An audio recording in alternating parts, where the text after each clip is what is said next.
नमस्कार, मैं सुनीता गोदारा। मेरे YouTube चैनल पर आपका स्वागत है। आज हम कक्षा 10 हिंदी पुस्तक स्पर्श के पाठ 1 कबीर जी की साखियों का अध्ययन करेंगे। कबीर का जन्म 1398 ईस्वी में काशी में हुआ माना जाता है। गुरु रामानंद के शिष्य कबीर ने 120 वर्ष की आयु पाई।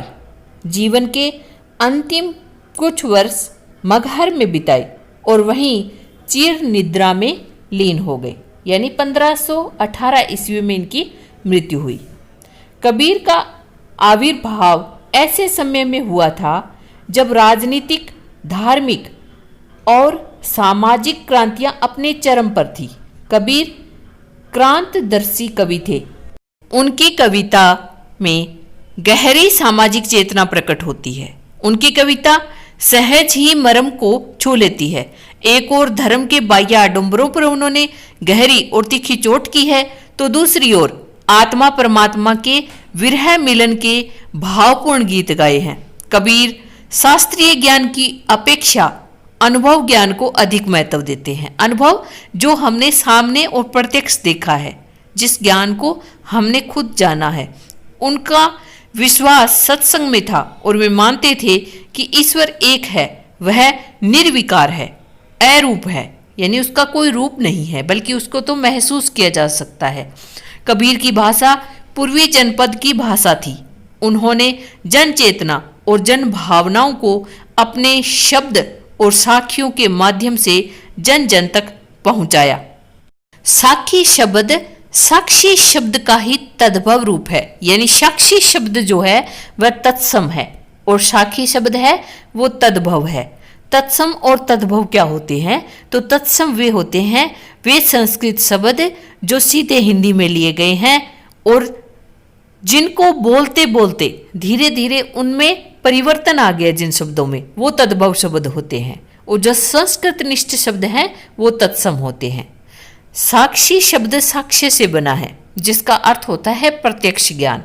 यह प्रत्यक्ष ज्ञान गुरु शिष्य को प्रदान करता है।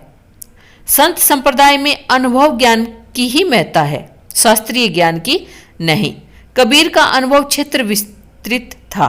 कबीर जगह जगह भ्रमण कर प्रत्यक्ष ज्ञान प्राप्त करते थे। अतः उनके द्वारा रचित साखियों में अवधी, राजस्थानी, भोजपुरी और पंजाबी भाषाओं के शब्दों का प्रभाव स्पष्ट दिखाई पड़ता है। इसी कारण उनकी भाषा को पंचमेल खींचड़ी कहा जाता है, क्योंकि उनमें पंचमेली भाषा का प्रयोग है। कबीर की भाषा को सधूकड़ी भी कहा जाता है, ये ध्यान में रखना है आपको। साखी शब्द प्रस्तुत दोहा छंद है, जिसका लक्षण है 13 और 11 के विश्राम से 24 मात्राएं होती है, यानी इसके बीच में जो कोमा लगता है उसमें 13 और 11 मात्राएं हैं। एक साइड में 13 है, एक साइड में 11 है। प्रस्तुत पाठ की साखियां प्रमाण है कि सत्य की साक्षी देता हुआ ही गुरु शिष्य को जीवन के तत्व ज्ञान की शिक्षा देता है। यह शिक्षा जितनी प्रभावपूर्ण होती है उतनी ही याद रह जाने योग्य भी है। हम पढ़ते हैं व्याख्या। इससे पहले अगर आप मेरे चैनल पर नए हैं तो मेरे चैनल को सब्सक्राइब कर लें और बेल आइकन को भी प्रेस कर लें, ताकि आने वाला हर नोटिफिकेशन आप तक पहुंच सके। ऐसी बाणी बोलिए मन का आपा खोई, अपना तन शीतल करे औरन को सुख होई। होई का अर्थ है होना, औरन का अर्थ है दूसरों को, तन का अर्थ है शरीर, आपा का अर्थ है घमंड और खोई का अर्थ है त्याग करना, त्याग देना। वाणी का अर्थ है बोली, वाणी। यहां कबीर जी कह रहे हैं ऐसी वाणी बोलिए मन का आपा खोई, यानी कबीर जी कह रहे हैं कि हमें मन के अहंकार को त्याग करके ऐसी भाषा का प्रयोग करना चाहिए, ऐसी वाणी का प्रयोग करना चाहिए, अपना तन शीतल करे औरन को सुख होई, जिससे हमारा अपना जो तन मन है वो भी शीतल हो, यानी स्वस्थ हो, और औरन को सुख होई, और दूसरों को भी इससे सुख प्राप्त हो, यानी हमारी वाणी से किसी को कोई कष्ट नहीं होना चाहिए, सभी को सुख देने वाली हो। कस्तूरी कुंडली बसे मृग ढूंढे बन माही, ऐसे घटी घटी राम है दुनिया देखे नाही। कस्तूरी मृग होता है जिसकी कुंडली में, कुंडली का अर्थ होता है नाभि, उसकी नाभि में क्या रहती है? कस्तूरी सुगंध रहती है। मृग ढूंढे बनमाई, मृग का अर्थ है हिरण, कि कस्तूरी कुंडली बसे मृग ढूंढे बनमाई, कि कस्तूरी मृग है उसकी नाभि में कस्तूरी रहती है, लेकिन हरिण जो है उसको वन में ढूंढता फिरता है, यानी उसको लगता है जैसे खुशबू आ रही है, लेकिन कहाँ से आ रही है उसको पता नहीं चलता है, और वो खुशबू कहाँ से आ रही होती है? उसी की नाभि से आ रही होती है, लेकिन वो उसको वन में ढूंढता फिरता है। ऐसे घटी घटी राम है दुनिया देखे नाही। घटी का अर्थ होता है कण कण या हृदय, कि ऐसे ही राम है जो प्रत्येक, यानी संसार की प्रत्येक वस्तु में या संसार के कण कण में ईश्वर विद्यमान है, लेकिन लोग क्या है उसको देखते नहीं है, उसको देवालयों और तीर्थों में ढूंढते फिरते हैं, जबकि ईश्वर कहीं और नहीं बल्कि वो हमारे हृदय में ही विद्यमान रहते हैं। आगे है, जब मैं था तब हरि नहीं, जब हरि है मैं नाही, सब अंधियारा मिटी गया जब दीपक देखा माही। यहाँ कबीर जी कहते हैं हरि का अर्थ है परमेश्वर, ईश्वर, मैं का अर्थ है अहंकार, अंधियारा का अर्थ है अंधकार, अज्ञानता का अंधकार, और दीपक का अर्थ है ज्ञान।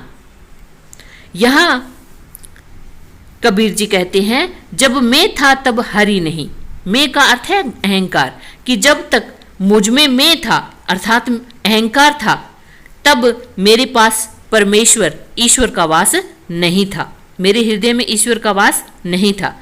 जब हरि है मैं नाही, और अब मेरे हृदय में क्या है? परमेश्वर का वास है, तो मेरे हृदय में अब अहंकार यानी मैं नहीं है। सब अधियारा मिटी गया जब दीपक देखा माही, यानी जब मुझे प्रभु के दर्शन हुए, प्रभु रूपी दीपक के जब मुझे अपने हृदय में दर्शन हुए, तो मेरा अज्ञान रूपी अंधकार सब नष्ट हो गया। मिटी गया का अर्थ है नष्ट होना। सुखिया सब संसार है खावे अरु सोवे, दुखिया दास कबीर है जागे अरु रोवे। रोवे का अर्थ है रोना, सुखिया का अर्थ है सुखी।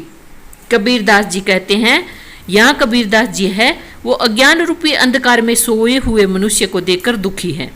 कबीरदास जी कहते हैं कि संसार के लोग हैं वो अज्ञान के अंधकार में डूबे हुए हैं, वो क्या करते हैं? उन्हें मृत्यु का कोई भय नहीं सता रहा है, वो तो खाते हैं और सो जाते हैं। अरु का अर्थ है और, दुखिया दास कबीर है जागे अरु रोवे। लेकिन ये सब देख करके कबीर जी हैं वो दुखी हैं संसार को देख करके, और वे रो रहे हैं क्योंकि जागे अरु रोवे, जागे का अर्थ है वे प्रभु को पाने की आशा में हमेशा चिंता में क्या है? जागते रहते हैं और संसार को देखकर रो रहे हैं कि संसार है वो ज्ञानता के अंधकार में डूबा हुआ है, उन्हें ईश्वर को प्राप्त करने की कोई चिंता नहीं है। विरह भुवंगम तन बसे मंत्र न लागे कोई, राम वियोगी ना जीवे जीवे तो बोरा होय। बोरा का अर्थ है पागल होना, भुवंगम का अर्थ है सांप, और विरह का अर्थ है किसी से बिछुड़ने का दुख। कबीर जी कह रहे हैं कि जब मनुष्य के मन में अपनों से बिछड़ने का, यानी अपनों से बिछड़ जाते हैं तो उन्हें उनकी याद सताती है, उनका विरह सताता है। विरह भुवंगन तन बसे, तन अर्थात शरीर। जब मनुष्य के मन में अपनों से बिछड़ने का गम सांप बनकर लौटने लगता है, मंत्र न लागे कोई, तो उस पर कोई भी मंत्र असर नहीं करता है, उस पर कोई भी दवा असर नहीं करती है। राम वियोगी ना जीवे जीवे तो बोरा होई। राम वियोगी यानी उसी प्रकार क्या होता है, जो राम अर्थात ईश्वर के वियोग में मनुष्य है वो जीवित नहीं रह सकता। यानी ईश्वर की याद, उसका विरह है वो मनुष्य को सताता है। जीवे तो बोरा होई, और यदि वह ईश्वर के वियोग में अगर जीवित रहता है तो उसकी स्थिति जो है वो बोरा अर्थात पागल जैसी हो जाती है। निंदक नेड़ा राखिए आंगणी कुटी बंधाई, बिन साबण पानी बिना निर्मल करे सुभाई। निंदक का अर्थ है निंदा करने वाले, नेड़ा का अर्थ है निकट नजदीक, राखिए का अर्थ है रखना, आंगणी का अर्थ है आंगन, साबण का अर्थ है साबुन, और निर्मल का अर्थ है साफ स्वच्छ, और सुभाई का अर्थ है स्वभाव। कबीरदास जी यहाँ कहते हैं निंदक नेड़ा राखिए आंगणी कुटी बंधाई, कि हमें हमेशा ही निंदा करने वाले जो व्यक्ति हैं उनको अपने निकट रखना चाहिए।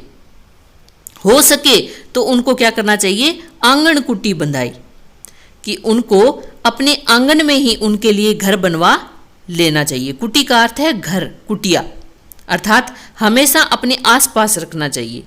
बिन पानी साबण बिना निर्मल करे सुभाई, ताकि क्या होगा, जब निंदा करने वाले व्यक्ति हमारे पास होंगे तो हम क्या है अपनी गलतियां जो करते हैं उनको सुधार सकेंगे, और इससे हमारा स्वभाव जो है वो बिना साबुन और पानी की मदद के ही साफ हो जाएगा। क्योंकि वो जो निंदा करने वाले व्यक्ति हैं वो हमारे लिए साबुन और पानी का काम करेंगे, और हमारा स्वभाव जो है वह निर्मल हो जाएगा। आगे है पोथी पड़ी पड़ी जग मुआ, पंडित भया न कोई, एके असिर पीव का पढ़े सु पंडित होई। पोथी का अर्थ है पुस्तक, मुआ का अर्थ है मरना, भया का अर्थ है बनना, एके का अर्थ है एक, असिर का अर्थ है अक्षर, पीव का अर्थ है प्रिय ईश्वर। कि ये जो संसार है वो मोटी मोटी पुस्तकें पढ़कर कई मनुष्य मर गए हैं, परंतु कोई भी पंडित भया न कोई, कि कोई भी मनुष्य है वो पंडित यानी ज्ञानी नहीं बन सका है। आप देखते होंगे ब्राह्मणों को पंडित कहा जाता है। ब्राह्मण पंडित नहीं होते हैं, बल्कि जो व्यक्ति ज्ञान संपन्न होता है, जिसमें ज्ञान होता है, वही पंडित कहलाता है। तो इतनी सारी पुस्तकें पढ़ने के बाद में कोई भी मनुष्य पंडित नहीं बन सका। एक के असिर पीव का पढ़े सुपंडित हुए, यदि किसी व्यक्ति ने ईश्वर प्रेम का एक भी अक्षर पढ़ लिया है, पीव का अर्थ यहाँ क्या है, ईश्वर से है, कि ईश्वर से प्रेम का अगर एक भी अक्षर पढ़ लिया है तो वह पंडित बन जाता है। अर्थात क्या होता है, ईश्वर प्रेम ही एक सच है और इसे जानने वाला ही वास्तविक ज्ञानी होता है। आगे है हम घर जालिया आपना, लिया मुराड़ा हाथी, अब घर जालो तास का, जे चले हमारे साथी। जालिया का अर्थ है जलाया, आपना का अर्थ है अपना, और मुराड़ा का अर्थ है, दो अर्थ हैं, ज्ञान और जलती हुई लकड़ी, और जालो का अर्थ है जलाऊं। तास का अर्थ है उसका। तो यहां कबीर जी क्या कह रहे हैं, हम घर जालिया आपना, कि उन्होंने अपने हाथों से अपना घर जला दिया है। किसने जला दिया है, कबीर जी ने। घर से ऐसे यहाँ क्या है, हृदय से, क्योंकि अर्थात उन्होंने अपने माया मोह रूपी जो घर था, उनका हृदय था, उसको उन्होंने यानी माया मोह को उन्होंने जला दिया है, क्योंकि उन्हें क्या है, ज्ञान प्राप्त हो चुका है। लिया मुराड़ा हाथी, कि अब उनके हाथों में जलती हुई मसाल है, यानी ज्ञान है वो हाथ में आ गया है। अब घर जालो तास का, जे चले हमारे साथी, कि अब मैं उसका घर जलाऊंगा। तास का अर्थ है उसका, कि मैं अब उसका घर जलाऊंगा जो मेरे साथ चलेगा। को जलाने से आशय क्या है, कि जो व्यक्ति ज्ञान प्राप्त करना चाहता है उसे भी मोह माया से मुक्त होना पड़ेगा। तो बच्चों, आपको अच्छे से समझ में आ गई होगी। अगर अच्छे से समझ में आ गई तो मेरे चैनल को सब्सक्राइब करें, लाइक करें और शेयर करना ना भूलें। Thank you.